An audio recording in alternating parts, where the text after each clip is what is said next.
It seems to me that the first contact should be an introduction of myself. I'm someone who I think it's reasonable, honest to say, has always tried to do, say, and act in a straight line. That is to say, what I think is what I say, and what I say is what I do, more or less. Or at least that's what I try for. That is my aspiration, and therein lie my main values, to be honest, and to be whole as much as possible. Given that, when I try and speak, I will always be testing it in my mind against what it is I in fact have done and would be willing to do. And if there's a discrepancy, I either will change what I think or say about what I think, or what I do, one way or the other. The change will occur to put them in sync to the extent that I'm conscious of it. And that's a key, because I may not be conscious of the contradictions, but I'm trying. I'm looking. There's a piece I just read, and I wish I could remember who wrote it, but I can't, so I can't attribute it. But it was about Socrates, and it pointed out that Socrates was the philosophic giant, father, that he was not specifically because of what he held or what he said. That's to say, if you look at the dialogues, what you're seeing is not as much a presentation of positions, of opinions, of philosophies, if you will, but a constant asking, a constant questioning, and the big open question always being, why do I want to know this?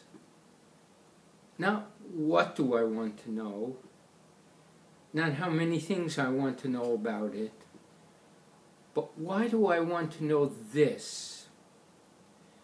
And is knowing this truly important or not? And the answer to that is more often than not a moral issue. That is to say, is it important? Is it good? These are often moral, certainly value-laden considerations. So why do I want to know it? Why do I want to know it? Is critical. Is the critical question. One might say it's the and you'd say in Hebrew, you'd say the avshela, the father question.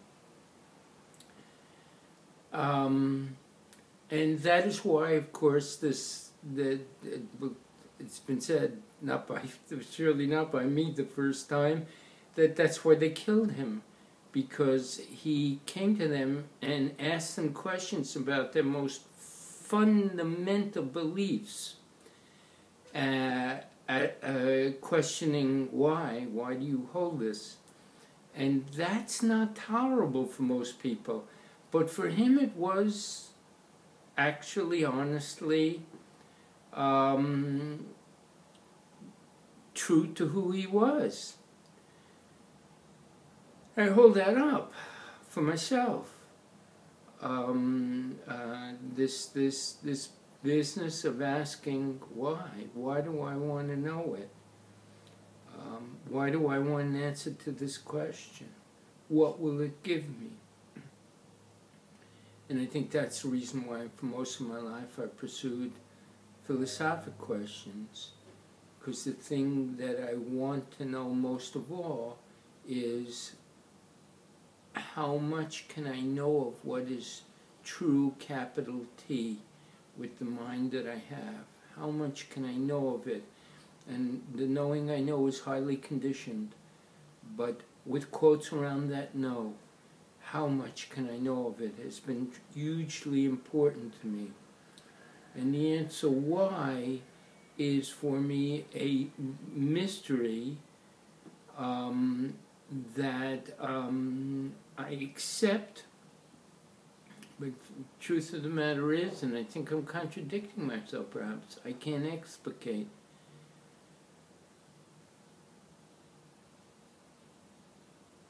Except everything will fall in order, I think, is my belief. If I know why, everything will fall into an order, from real to not real, from good to less good to not good, and I'll be able to understand what I'm supposed to do. So to that extent, if that's the reason why I asked this big why about what is truth, of course, to that extent, it's a moral search.